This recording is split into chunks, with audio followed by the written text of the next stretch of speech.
Hello and welcome to the channel. I will tell you interesting scary stories from Reddit and not only. Do not forget to support the author of the story. I will leave his credits in the description. I also hope for your support of my channel in the form of likes and comments. I really appreciate it. Get comfortable in your bed, put on your headphones, and turn off the lights. It's going to be a night of nightmares. We're starting. You expect to be frightened if someone raises their fist to you, and you are, the first time. You worry about the pain, the loss of teeth. Maybe their knuckle will connect with your eye, and it will pop as the punch lands. After the 10th time, the pain no longer concerns you. It's a punctuation mark in the narrative of your day. When I first lost a molar, it was like losing a loved one. I'd never had so much as a filling, never mind an extraction. The only thing I can be thankful of, I was always told I should be thankful for my punishment, was the speed at which my punishment was dealt. I stared at my hands, at the blood that dripped from my mouth, at the white tooth that stared back up at me. "You understand why I need to do this," he insisted. And I'd nod. I did understand. All the while feeling a panic rise that I couldn't externalize, because if I did, he'd get upset. That was one of the rules. Never make him upset. Why would anyone that loves someone make them upset? He said he only did it because he loved me. He said that all the time, until the word love meant hate to me. He said it wouldn't happen if I did what I was told. I guess that was right. I had upset him. I also couldn't bear his children. That was my fault. I knew as well as him that he was sterile. I never pointed this out. I knew what was waiting for me if I did. The punches I'd received to the stomach probably meant I couldn't bear anyone's children. I knew how to cope, how to minimize violence. And that's what I did every second of every day. I didn't have many friends. The ones I had told me they couldn't see me like this anymore, that I needed to leave him. So, one by one, they left me. In times of strife, you really do find out who you can rely on. When I received a text message from Sally, I was surprised. I'd not spoken to her in a long time. I met her at an old job, and as these things go, when you leave, communication becomes less and less until it disappeared completely. I missed working. Seems silly to even say that. "How's it going?" she asked. "All good," I replied, just like I always did. He would check my phone. I didn't dare delete text messages. He'd know if I did, and I'd know what would be waiting for me. "I'd like to see you," she said. "I'm not sure if I can. Please, I've no one else to turn to." I knew what would happen if I agreed. "I'm sorry, I cannot. Please don't text me again." And she didn't. I felt a guilt rise in my stomach, like knives of regret. I was abandoning her, like all my friends abandoned me. He wasn't going to be home for a couple of hours. I had time to go out. I'd done it before. The neighbors knew better than to say anything, especially after last time. I wondered how different it would have been if he had a normal job. "It's a fucked up thing, Power," I called. "Hi Sally, it's Erica. Sorry about the text, it's a long story." "I was a little upset," she replied. "I've no one else to turn to." "What's wrong? Can you visit me? I don't want to say over the phone." "Where do you live?" I asked, already expecting to have to turn her down. She told me. To my surprise, it was only a few blocks away. "How long have you lived there?" 2 years. Wow, only down the road. So close, yet so far. I'd barely made it out of my own street in the last 6 months. "How long do you need from me?" 10 minutes. "Sure," I said. "I'm coming over now." As I left the house, I saw Mr. Pennysmith next door look at me in shock. He shook his head. He knew as well as I did. but I was doing something that hadn't been afforded to me. I was going to help someone in need. I felt a cold sweat grow as I labored along the street, a panic beaten into me, like a rat conditioned to turn down food due to electric shock treatment. I physically had trouble moving my legs to advance forth. My brain also betrayed me. The houses, the road, the signs, all appeared uncanny and not quite right, my mind pleading with me to go home like a good little girl. I was not following what I was told, and I knew what was expected of me. Her block came into view, and I realized I didn't know how to find her house, number 145. I approached the first building. Walking up the driveway, I squinted to see the number. My eyes weren't great anymore. I didn't know if glasses would have helped. I couldn't ask for them. Up close, I saw 3. A feeling of dread hit me, knowing I'd need to search much farther than here. When the door swung open and an old man hollered at me, I panicked. "Get off my property." I apologized more than I probably should have and raced to the curb, tumbling to the ground as I did. "I'm sorry," I screamed at him, and his demeanor changed to that of confusion that a grown woman was acting like a child. I was stuck a long way from home, a long way from my prison, and all I wanted to do was return and wait for him to get home, to prove I'd not disobeyed him. My phone rang, and I felt the sky fall. He must have come home early. I had to answer before the 3rd ring, otherwise I knew what would happen. "Hello?" I said nervously. He'd never say anything on the phone. He'd act normally and kindly. "Where are you?" It was Sally. "I can't find you," I said, beginning to cry. "Where are you now?" "Number 3, I said. By then the old man had gone inside. "It's on the same side of the street. Keep following until you see the red pickup in the drive. Hurry." I did. I ran. My ankle hurt, but I ran. I'd made a choice that would affect me badly. So, whatever it was that she needed me for, I'd do it. It couldn't be worse than what awaited me when I got home, and at least I'd have helped someone else. I could hold on to that. It would give me support and warmth when I needed it most, when I had to close my eyes, when I had to take it. I was out of breath when I saw the car. I wasn't sure if it was the right house. I could only make out the outline, but I could see the flatbed and the vibrant color in the afternoon sun. She wasn't waiting for me at the door. After confirming the number next to the door was correct, I knocked. From inside I heard her yell, "Come in." A vile smell greeted me, that of ammonia. My eyes watered, protecting themselves from the stench. The place was a state. Cardboard boxes and grocery bags lay strewn on the floor. Anonymous stains decorated the carpet. My heart sunk.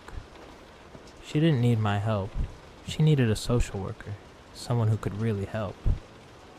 I made my way into the living room to see Sally breastfeed a small girl. Instinctively, I faced away. "Hi, Sally," I said. "I have nothing left," she said to the child. "Please let go." Suffering is relative, I thought to myself. I heard the sounds of little feet on carpet, and turned to see Sally buttoning up her blouse. She looked haggard, her eyes sunken behind gray rings, her face gaunt and scared. The little girl appeared healthy, though her white dress was dirty and frayed at the edges. I assumed it wasn't in the best state when she started wearing it. Kids that age grew so quick. I knelt down, feeling shards of unknown origin prickle against my knees. The carpet hadn't been vacuumed in a long time.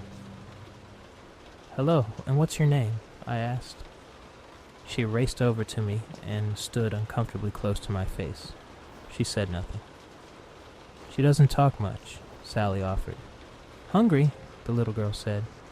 Apart from that, Sally tried to muster a smile. "What's her name?" I asked. The girl gnashed her teeth in my face. Startled, I reeled back. "Stop that," Sally demanded. The girl giggled and ran off. Sally's eyes followed her and waited for the footsteps to stop. Then her face fell. "I can't cope anymore. I've nothing left," she cried. I sat next to her on the couch and put my arm around her. "Have you been eating right?" I asked. "You need proper nutrition to produce milk." Over my shoulder, I saw into the kitchen, at all the dishes in the sink, the trash that piled up in the trash can.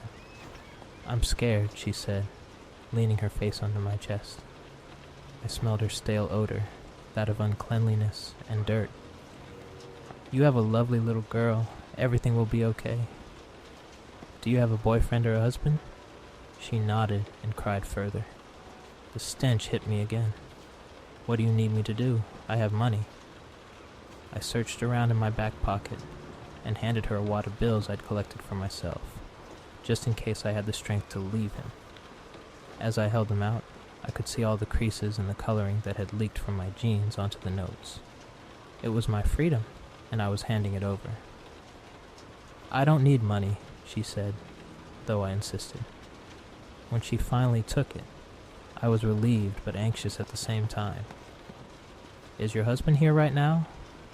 She shook her head. "What can I do?" I pleaded, needing to feel like I'd made a difference, so that my punishment wouldn't be for nothing. "She doesn't like him," Sally offered. "Your husband?" She nodded. "I could look after her for a while if you want." Sally looked up to me like she was a child herself. "Really?" "Yeah," I said. "I have an hour or so." It was in that moment that I knew I'd overstepped that fine line. I was now committed, and I would have to pay for that, though suffering is relative. "Is there anything I need to know?" Sally got up and stopped in her tracks as she heard the little girl's footsteps race around the upper floor.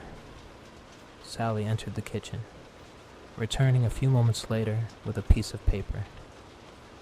"Everything you need is here," she said. "I'll leave this next to the phone." She placed it down next to an old rotary phone near the front door. She faced me, looking me in the eyes. There was pain behind them, pain that I could only imagine. Years of neglect, stress, and fear. I wondered if her husband was like mine. She didn't consider changing her clothes or picking up her purse that hung on the back of the door. She just left. I sat in silence, in a strange house, in a strange neighborhood, and for the first time that day felt like I was the lucky one. Moments later, the little girl came down the stairs and waited at the threshold of the room. "Hello," I said in my best, happy voice.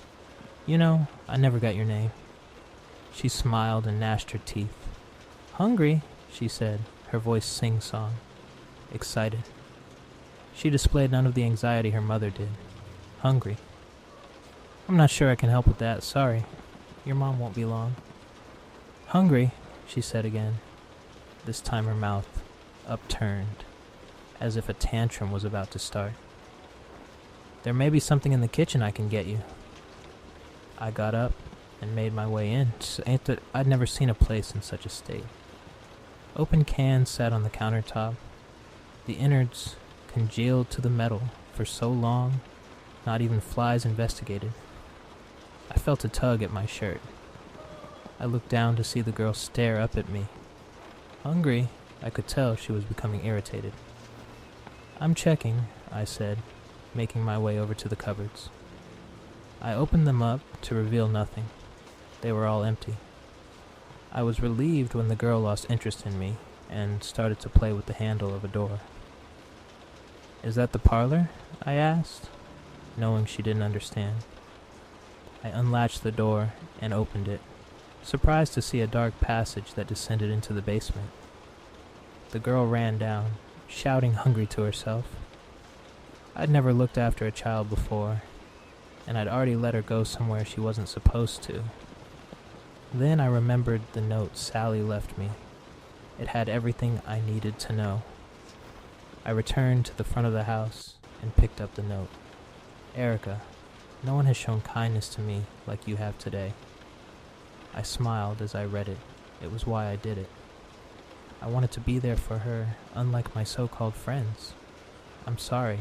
It had to be this way. Gerald isn't at work. She's not my daughter. The feeling of betrayal hit me like a punch, though this hit so much deeper, somewhere physical violence cannot reach. My phone rang in my pocket. I saw the name, and my anxiety peaked. 2 rings, and I answered. "Where are you?" he said.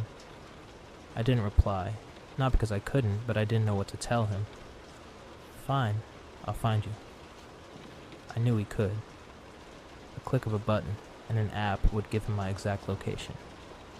I forgot about the little girl. I didn't even try and leave. I was sat on the couch when I heard sounds at the door. At least he wouldn't do anything here, not where there could be witnesses, especially a little girl. I felt my body tense as the door opened. It was Sally. She was as shocked as I was, just like I had done so many times before. She had come home like a good little girl. "Hungry," I heard from behind. I saw the little girl, her chin and mouth covered in blood. As if she'd rehearsed it, Sally unbuttoned her blouse and revealed her chest. I didn't look away this time. I couldn't. I glared in horror at the tiny bite marks that decorated her skin where her breast was supposed to be. The girl ran along and jumped, latching onto her scar tissue. Beads of blood ran down her skin. Sally glared at me with an acceptance in her eyes. "She's not mine," she said, not even flinching from the obvious pain. "I can't even remember when she arrived. It's like she's always been here. She didn't like my husband, and for that, I'm grateful. I'm sorry I ran away. Do you forgive me?" I saw me in her. I saw the same indoctrination, the same repeated abuse. I nodded. Suffering is relative. There was a knock at the door. "Who's that?" Sally said, peering in the direction of the front door. The little girl lost her purchase and fell to the floor. "Hungry." Before I could answer, he let himself in. "Sorry to bother you. I'm here to collect my wife." I could see it pained him to be polite, that he just wanted to explode there and then. Sometimes problems solve themselves when you least expect, in the most bizarre circumstances. "Hungry," the little girl said. He knelt down. "What's your name?" he asked. I heard a sweetness in his voice I hadn't heard directed at me for years. She gnashed her teeth. He didn't flinch, he never did. He probably should have, though. I think I giggled when she sunk her teeth into his neck. He had the gall to cry out. I resisted as my trained body wanted to help. Sally held me back. "You never interrupt her when she eats." When he stopped breathing, she dragged him, like a wolf drags a carcass, out of the room and into the kitchen.